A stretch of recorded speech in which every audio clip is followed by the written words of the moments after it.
Okay, let's go and see what we have hidden in here.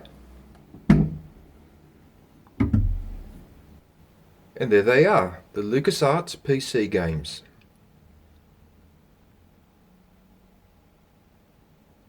The first game I want to share with you is not a game as such, but it is a box set called the LucasArts Archives Volume 1, which was released back in 1995. So this box set has 6 CD-ROMs included, and if I just turn that over, they're listed on the back here. So we have Indiana Jones and the Fate of Atlantis, Sam and Max Hit the Road, Rebel Assault 1, Day of the Tentacle, the Star Wars Screensaver, and the Super Sampler bonus CD. So that's got a sample of various other LucasArts games, like usually the first 2 or 3 levels. Now, have a look at the artwork on the box. So that's just the back of the box. And this is something that I miss from the 90s and the 2000s. When you buy a game these days, all you get is the CD case, and there's hardly any artwork on it. But back in the 90s, the purchasing experience was not just based on the game you were playing, it was also on the artwork on the box and the instructions as well, and anything else that was included. And that was very important back in those days, and that was what you were paying for as well, not just for the game itself, or for the CD. And I mean, look how nice that is to look like that before I've even opened the lid, which I'm going to do now. So here just goes through the system requirements for each one of those CDs. So what I'll do, so I'll take these out so you can have a better look. Like so. And included in the box set is a reference card that shows you how to install each one of the programs. And if you have an issue, so for example, if the auto load doesn't occur, which means that if you insert the CD and it doesn't prompt you to start downloading, this will show you the manual way of doing it, usually through the DOS prompt. And then for more complicated issues, we have the troubleshooting guide. Now just bear in mind that the reason why we need the reference card and the troubleshooting guide is because the internet has barely come out and there's not much information on there, and certainly not being able to look up technical difficulties for these games. The hard copy was what you relied on, and these were very, very important. You never ever threw any of these out because they could really help, especially if you come across a specific problem with one of those CDs. This will explain how you can fix the problem. You never ever throw these out. Never. And then finally, we have the instructions booklet itself.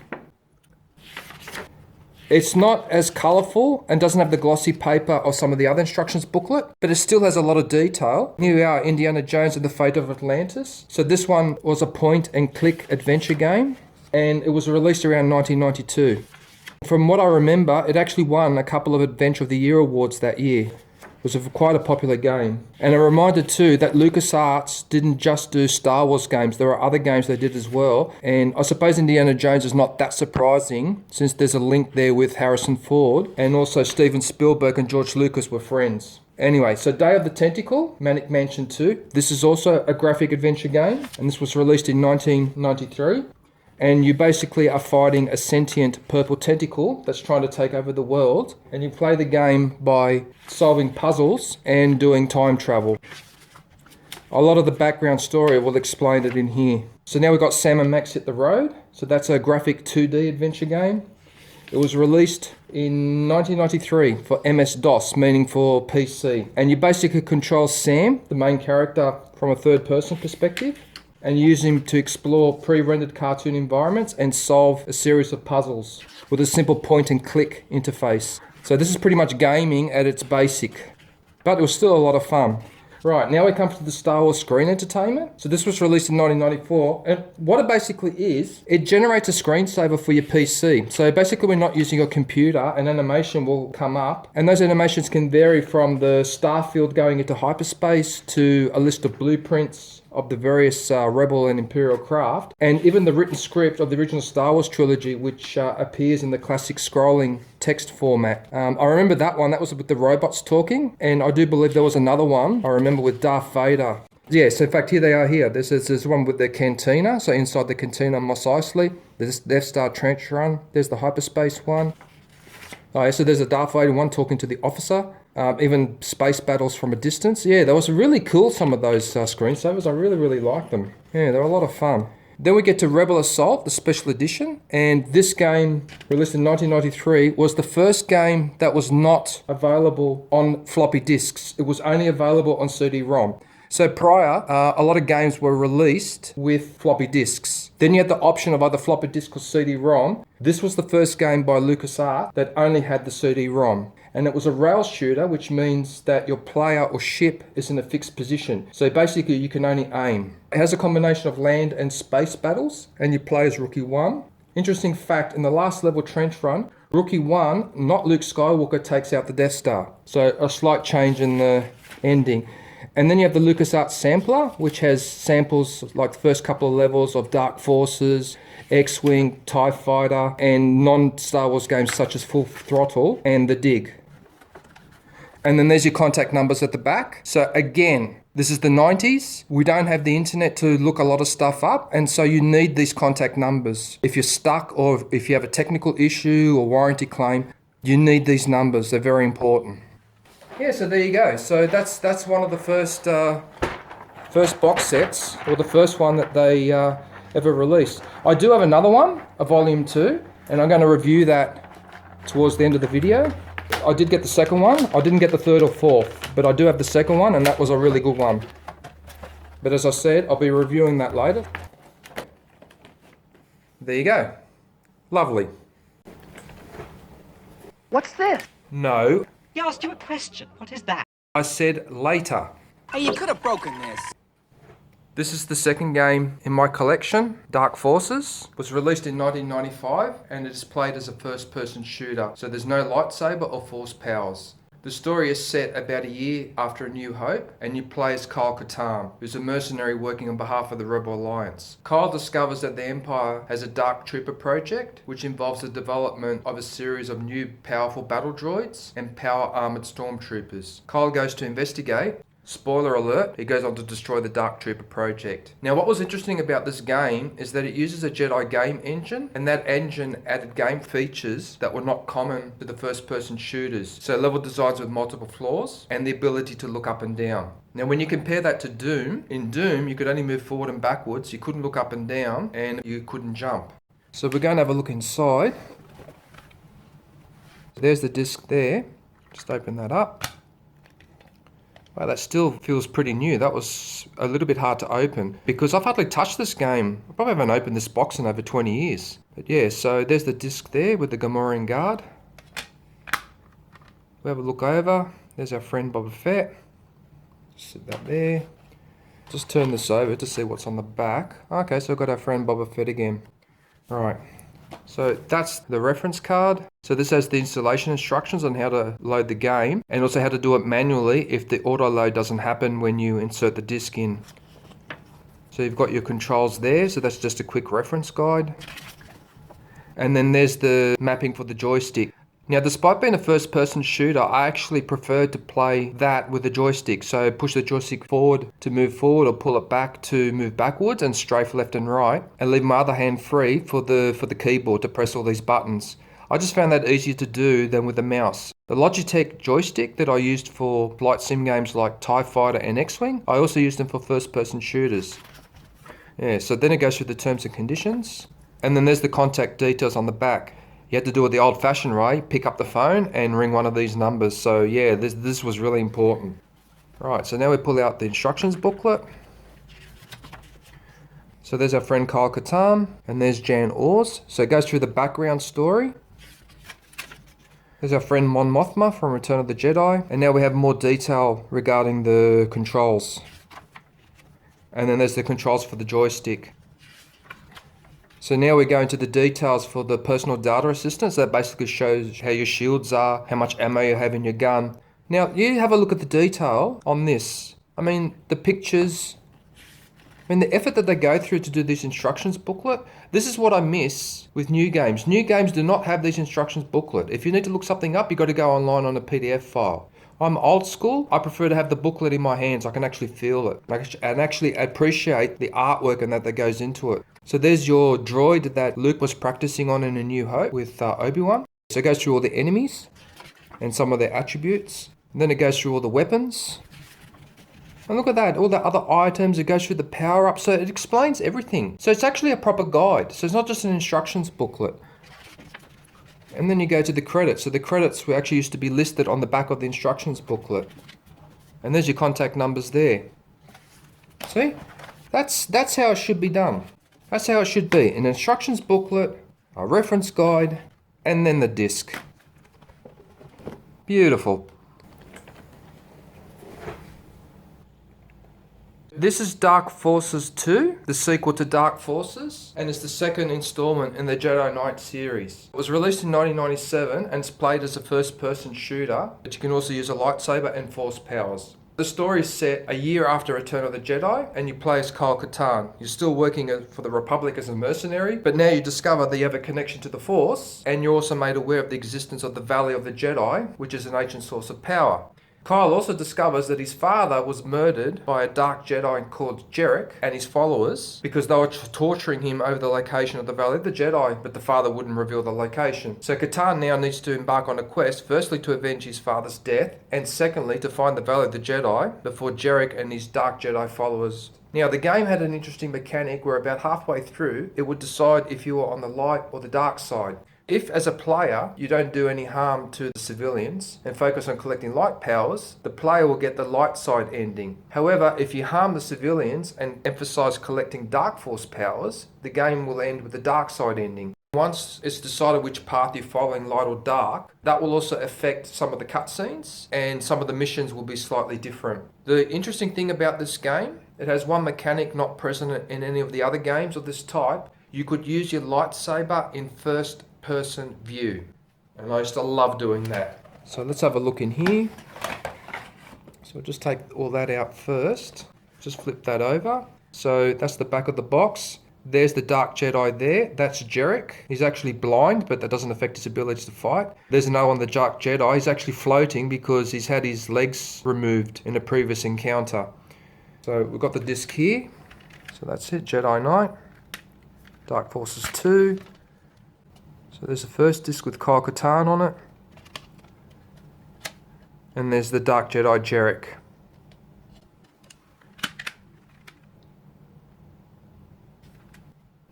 Now we go through the instructions booklet. And this instructions booklet, there's only one word to describe it. Epic. It just goes on and on and on. And all this has to do just with installation and technical aspects. We haven't even got into the storyline yet. I mean, the pages just feel so glossy. Yeah, this is what I miss from the older games. Like, you just don't get the instructions booklet like this. I mean, look at the detail there. So look at all the different buttons that you can push. So you basically got to program half your keyboard. And there's the one for the joystick again. So I originally had this model, and then later I upgraded to this one because they had more buttons and you could map them all. Yeah, it was really useful. So there's your HUD display there. So that's your health, and there's your force meter. So there's the pickups there. So now it goes through all the different weapons. There's the Wookiee bowcaster, lightsaber, trip mines, which they were really fun to use. Now we're going to the inventory items, other pickups like health pickup, ammo, and now it goes through all the different force powers. So you've got your neutral force powers like your jump and speed, and then it goes into the light force powers, and then the dark force powers, and then it goes through the explanation of all of them. Just so much detail. I mean, look at that. There's a cast of the characters there. That's Kyle Katarn's ship. Yeah, it's interesting design. Yeah, see, it goes through all the characters in the game. Friendly and hostile. I mean, look at that. Look how much detail. Then it goes into the vehicles and the enemies, and I mean, so much work went into this. I mean, that's why I love it. That's got to be a joke. 420? Anyway, it's one of those coincidences, I suppose. Yeah, so this is all the multiplayer instructions. You could just sit here reading this for hours, or at least I could anyway. Look at that, glossary of internet related terms. Internet was still new. Going into the credits, which goes on forever.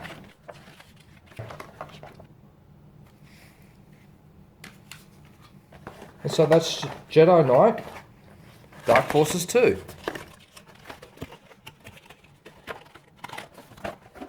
There you go. This is the DLC for Jedi Knight Dark Forces 2, Mysteries of the Sith. It was released in 1998 and it's a first-person shooter with lightsaber and force powers. It is set 6 years after Return of the Jedi, and this time there are 2 playable characters, Kyle Katarn, who is now a Jedi Master, still working for the New Republic, and Mara Jade, who's a character that features in the Star Wars Expanded Universe, and she's actually been trained by Katarn in the Jedi arts. Katarn goes missing while investigating an ancient Sith temple, so Jade continues her studies on her own, undertakes missions for the New Republic, and then eventually leaves to go and find Katarn. At the Sith temple, she discovers that Katarn has been corrupted by the dark side of the Force, and after having a duel, she switches off her lightsaber and tempts Kyle to kill her, but he can't bring himself to do it, and that brings him back from the dark side. At the end of the game, however, Katarn decides to distance himself from the Force and return to his mercenary ways. But basically that's the last mission in the game, so it's rescuing Kyle from himself. So I'll just remove the contents. Have a quick look at the back. And yes, that is a carbonite chamber that you fight in. And yes, you can pull a lever and the gas comes out in the middle. That's the disc. Mysteries of the Sith. Wow, that one was hard to open as well. So she likes a purple lightsaber, similar to Mace Windu. But those who are familiar with the Star Wars Expanded Universe will recognise her straight away. And that's the back of the disc there. Now we'll go through the instructions. Now, this has a slightly different look to the Dark Forces 2 one. These instructions seem to have a purple colouring to them, which I believe reflects the Sith. So it's slightly different to the other one that was in full colour, but I do like this though. This is very original in its look. So I'll have the same explanation as with the other instructions booklets, so the background story, the controls, the weapons, the characters, the vehicles. And the pages are still so smooth, it still feels brand new. Yeah, you even fight a Rancor as well. Yeah, he was hard to kill, as you can imagine. And there you go, so it goes through all the details all over again. All the different craft. So the Imperial ship's there.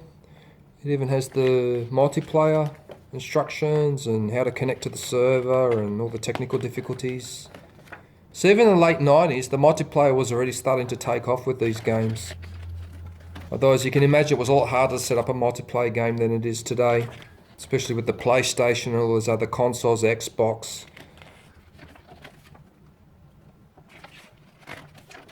Yep, and then we go to the credits. And the terms and conditions. Yeah, so there you go. I really did enjoy this DLC. The last couple of missions at the Sith Temple were a little bit strange with the floating platforms, but I suppose that was done on purpose. After all, you are in a Sith Temple, so things are a little bit more confusing. Yeah, so there you go, the DLC for Dark Forces 2. The third installment in the Jedi Knight series is Jedi Knight, Jedi Outcast. Released in 2002, this is also a first-person shooter with lightsaber and force powers. The game is set 8 years after Return of the Jedi. You are again playing as Kyle Katarn, except this time he is disconnected from the Force. But Kyle finds out that Dark Jedi, led by a man named Dasam, are trying to empower his army with force powers. Kyle decides that that can't be allowed to continue, and so he returns to his Jedi ways to go and stop Dasam. Now, what's groundbreaking with this game is it placed a much stronger emphasis on the lightsaber combat because some of the opponents could only be defeated with a lightsaber. And there are 3 lightsaber styles: fast, medium, and strong. And each style has its own different speed of attacks and how much damage is dealt. It also introduces a number of combos, many of which are unique to the selected saber style. Interesting fact, Lando Calrissian is in this game. Now, as you can probably see, it's made of metal. So I'm going to open that up. Holy moly. That was really hard to open up. Yeah, like I said before, some of these games I haven't opened up in years. Wow, that was actually quite stubborn. Right. The warranty card. And I haven't even filled it in. Oh, that's hilarious. There you go, Activision. Our friends at Activision Blizzard, who were recently bought out by Microsoft. And they're still around. Actually, it's amazing that they're still around after all these years, because they were around in the 80s. They were making games for the Atari 2600. So that's the instructions booklet. Let's put that to one side for a moment. We'll have a look at the disc first. So that's the disc there. Yeah, very basic design. That's the back there with the background story. Just flip this over for a moment. So that's what it looks like on the back there. And now we have the instructions booklet. Now we go back to the full color one. Yeah, I really did enjoy this game. Like the lightsabers, you could customize them. You could do all sorts of things. There were a lot of modifications that you could download as well. So in fact, I had a Darth Maul's lightsaber with the red color, mainly because I like that red color. But as you can see, yeah, see there's... Sorry, I don't mean to repeat myself, but I just love these instructions booklets. I absolutely love them. I mean, there are bits of information that they'll talk about in here that they won't talk about in other places. Yeah, there's one of the Dark Jedi there. So I believe that Dasan was at the Jedi Academy, but he lost his temper during training and killed one of his fellow Padawans there, and he got kicked out. So then he decided to become a Dark Jedi because he couldn't control his temper. Just with the detail, look at that. So it goes through all the characters again. So there's Kyle Katarn, Jan Ors, and there's Lando Calrissian there, a famous Lando Calrissian. Such a cool character from Empire Strikes Back. I'm so glad they put him in the series. So there's the front screen there, and then it'll go through all the installation, how to get the game started. Yeah, it was really sophisticated lightsaber combat. I do remember that. Took a little while to get used to some of the combinations and which style to use with which enemy, because some styles were not as effective. You can see where Jedi Fallen Order and Survivor are getting the inspiration from. They're getting the inspiration from this series, and I believe that they're trying to do a Jedi Knight series as well. So there's the back of the instructions booklet. Right, now I've got a couple of surprises. Surprise number one, in this metal box came this poster. Check this out. It's actually a proper poster. So it's just the lightsaber symbol from the game, but nevertheless, yep, the poster was in there, and there was something else in there as well. So I'm just getting now. Have a look at this. That, my friends, that t-shirt was inside the box. So it's basically a t-shirt of the front of the box. And I've literally only worn this a handful of times. Well, in fact, I only wore it 4 or 5 times because I only wore it when a new Star Wars movie came out. I could probably count the number of times I wore it on one hand. Yeah, so it's in mint condition, and I never threw it in the washing machine. I always soaked it in the tub. So I really, really looked after it. Still got its colour. For obvious reasons, I don't keep it in the box because I don't want it to be squashed. I can put everything back in there. Put the tin on top. And there you go, Jedi Outcast. This is the 4th and final installment in the Jedi Knight series, Jedi Knight Jedi Academy. It was released in 2003, and it is also a first-person shooter with lightsaber and force powers. The game is set about 10 years after Return of the Jedi. This time you play as Jaden Core, who is a new student attending Luke Skywalker's academy, and you're also being trained by Kyle Katarn. Jaden discovers the existence of a dark Jedi cult called the Disciples of Ragnos, and while he's learning the ways of the Force, he goes to investigate this cult. Similarly, in this game, there is a light side or a dark side path depending on the choices that you make. Now, the reason why Jaden became famous in this game is because he was the first person to build a lightsaber on his own with no formal training. Apparently in the Star Wars universe, that's never happened before. One of the new aspects of this game is you can actually modify Jaden's appearance, so you can choose the species, whether male or female, the clothing, and you can customize the lightsaber and customize the force powers. Both the player and the enemies also can now wield not just a standard lightsaber, but a double-bladed lightsaber or 2 lightsabers. So again, you can see where the inspiration for Fallen Order and Survivor has come from, borrowing a lot of elements from the earlier Jedi Knight series, and that's fair enough because it was 20 years ago when this series came out, so I suppose it was due for some new games. Fallen Order and Survivor, I can definitely see the mirror image in these older games. We'll have a look and see what's in here. So this one has a cardboard protection. We'll just quickly have a look at the back of the box. So there's Jaden there with his 2 lightsabers. And if you have a look at his face, I swear he reminds me of the character from The Force Unleashed. I don't know what you guys and girls think, but it definitely looks like that character. Anyway, we'll open this up. It's just the disc and the instructions. There's the disc there. And disc 2, because it was actually quite a big game. And now we'll go through the instructions. So there's the Jedi Temple where Luke is training everybody. So he's trying to re-establish the Jedi Order.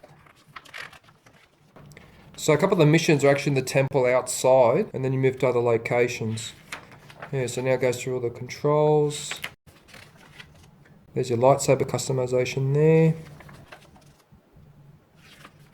Yeah, this was a really fun game to play. I really enjoyed it. The lightsaber combat had improved so much. And you could also do some modifications. So you could bring up a MS-DOS command and you could actually spawn in, say for example, a Republican trooper to help you, or you could even spawn in enemies to make the area that you're fighting in more difficult. So yeah, you could literally spawn in whatever character you wanted.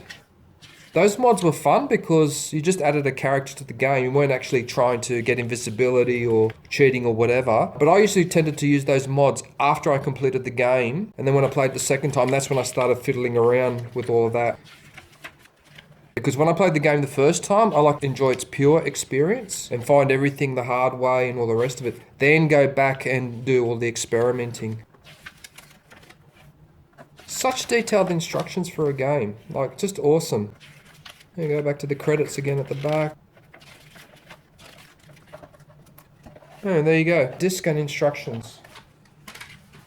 A rather unusual packaging. Don't know why they decided to do it this way.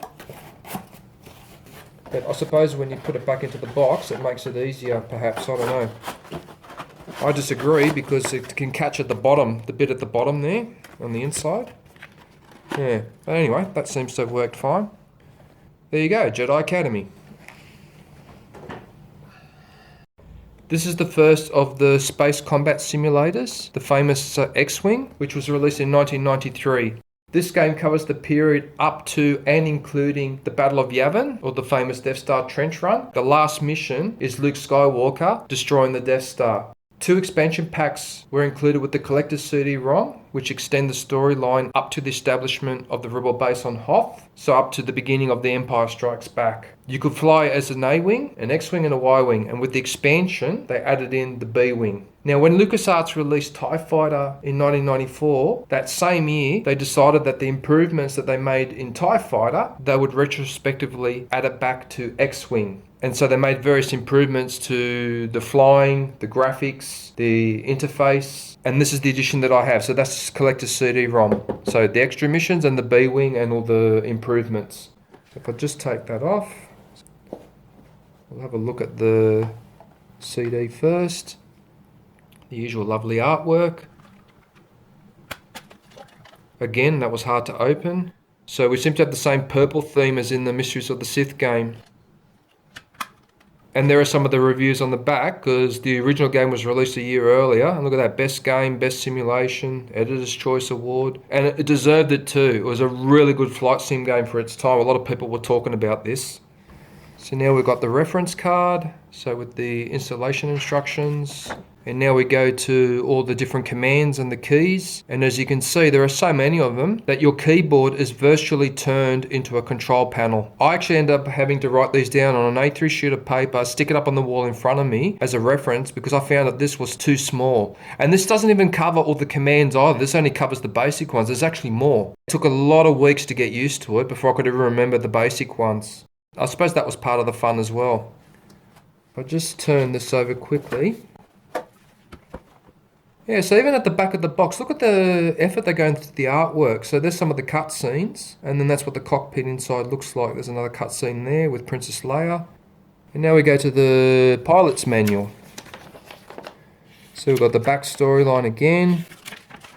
I mean, in this game, you could do so much. You could use lasers, you could use ion to disable craft. Some craft had a lot of warheads, some didn't have any warheads at all. Just about with all the craft, you had to do power management between the shields, the lasers, and the engines. And if you had a beam weapon, you had to allocate power to that beam weapon as well. So the beam weapon basically locks an enemy ship in front of you, so it can't dodge, and you can just keep shooting it because it's basically hurled right in front of you. So the cockpits for the various craft differ slightly. So it shows you where the shields are, all the indicators.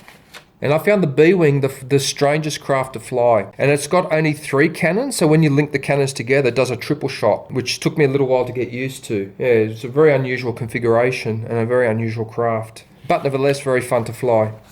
And there were so many missions you could do as well. You could do escort missions, dogfights, disabling other vehicles. You can see here, there's more commands, there's more buttons here. So this is an addition to the ones earlier. I mean, look at that. You almost need a university degree to get your head around all this.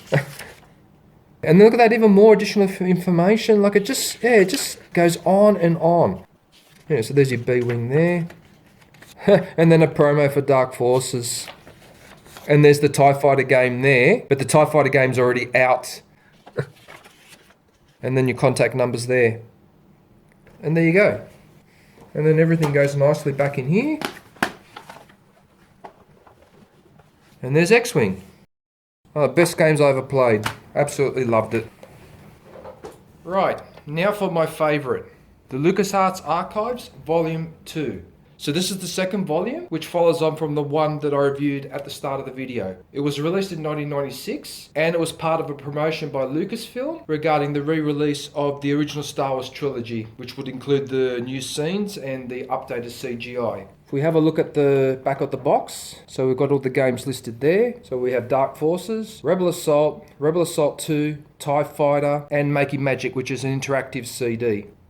Beautiful artwork, isn't it? As is the front. So we'll open her up, have a closer look. So like with the other box set, we've got the minimum technical specifications required to run this on PC. So what I'll do is I'll take this out so you can have a better look. Isn't that a beauty? How good is that? So you've got 1, 2, 3, 4 games and an interactive CD, all that for a bargain price. As usual, we'll go through all the documentation. So we have the quick start guide. So it shows you how to start the games up and if there's a problem, how to get around it. There's the TIE Phantom, which is a TIE fighter that can cloak itself. That's in Rebel Assault 2. So we'll come back to that one. And even covers the installation for the multimedia. There's the troubleshooting guide. So this goes through a lot of the issues that you may encounter. I do remember with TIE Fighter, it had a stack overflow problem and the solution was actually in here. Like I've said before, you can't look these up online. You do need these booklets for that type of information. How to get around certain technical difficulties and if the game starts crashing, why is it crashing? Is it clashing with Windows 98? Because that was about to come out. Yeah, I think these ones I was running mainly in Windows 95. Such a long time ago, the 90s. That is for Rebel Assault. All your contacts at the back. Then we come to the TIE Fighter game. So this is just for TIE Fighter. Now, have a look at that. Now, how are you supposed to remember all those keys? It took me weeks, just like with X-Wing. It took me forever to remember all of this. And I ended up having to put the important controls on one piece of paper and the controls I use less often on another piece of paper. I loved it. It was a lot of fun, but yeah, that first few weeks of just trying to get used to it, your keyboard just became a console control panel. And then it shows you what the different cockpits look like depending on the ship that you're flying. Because the configurations change slightly, but they're not that radical. It's pretty easy to move from one to the other. But yeah, all that just for TIE Fighter. And then finally, come to the instructions booklet.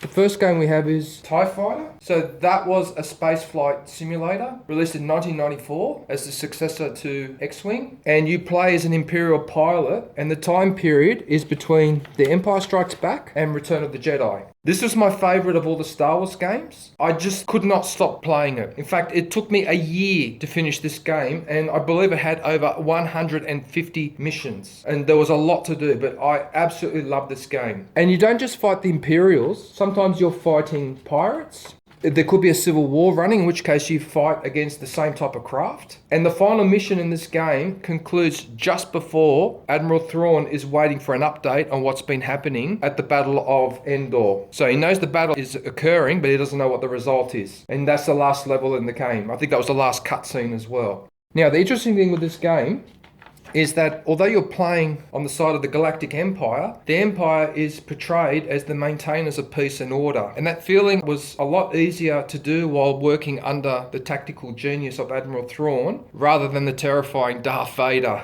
Even though there are some missions where Darth Vader actually flies around with you, so you're actually his wingman in a few of the levels. Now, the missions can vary. They can be dogfighting, escorting, disabling and capturing other craft, inspecting vehicles, and attacking and taking out capital ships and even space stations.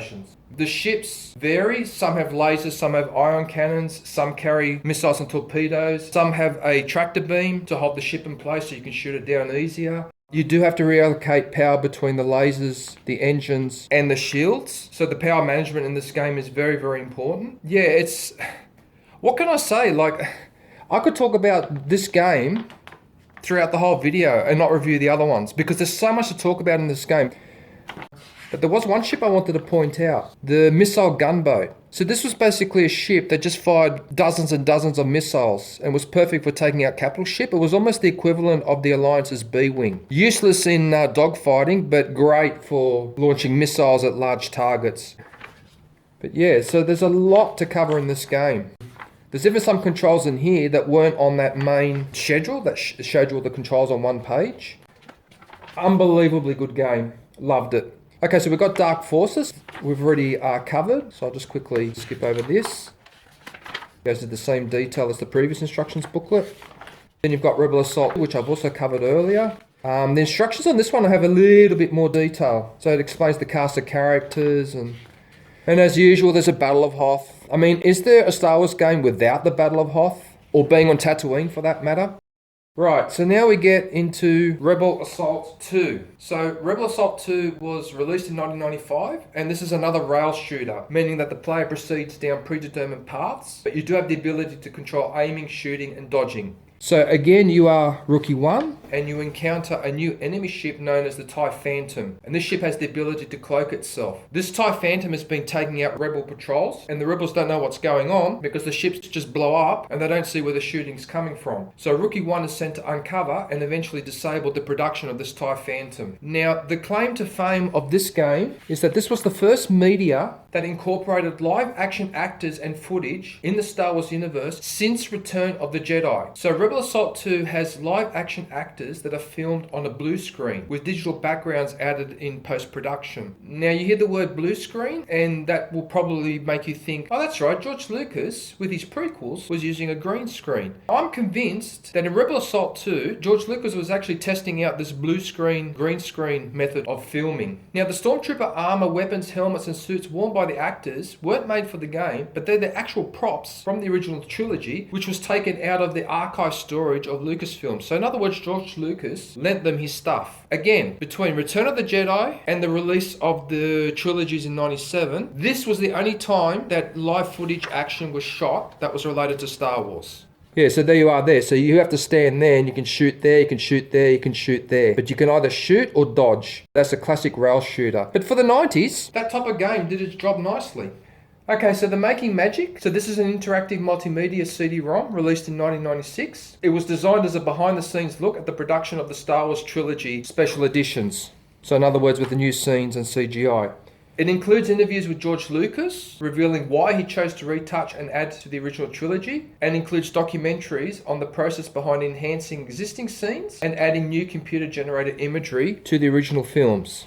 Now, while the CD doesn't cover every deleted scene from Star Wars, it does include the original scene when Han Solo meets Jabba the Hutt in Docking Bay 94. So this is in A New Hope, as originally filmed in 1976 with Harris Ford and Irish actor Declan Mulholland, prior to the CGI Jabba being added in. So you see the scene as it was shot in 1976, but not Jabba, there's the human actor there instead. I wonder if in that interactive CD, if George Lucas was asked whether Greedo was going to shoot first. That changing of that scene in itself warrants its own video, but I'll let that go to the keeper, as they say. Anyway, so now we go through the credits. Oh, and look what I have here. So these are the codes for Rebel Assault 1 and 2, so you have to put that code in to access that specific level. But you won't get that code until you finish the level the first time on your own. How cool is that? So that writing would be at least 20 years old, or actually more. Oh, that's funny, I actually never noticed before that was still in there. Right, so that's the LucasArts Archives Volume 2. I mean, how good is that? You just don't get these type of box sets anymore, which is a real shame, because I think they're actually, people would like to collect this sort of thing, but yeah, they don't really do them these days. They'd rather sell the CDs individually and make more money that way, I suppose. But there you go, Archives Volume 2, magnificent, and the way it should be done. Okay, that's it for another trip through gaming history. Hope you managed to stay awake. If you did, thank you for watching. Oh, glad that's all done. Talk about epic. Even I'm tired of hearing my own voice droning on and on and on and blah blah blah blah blah blah. I wonder if I should sell these. Anyway, I've only got a few more of these games to review. That should be easy to do. There's too many of them. Yeah, alright, I'm pretty sure that's the last of them. Quietly. There might be more of them out there.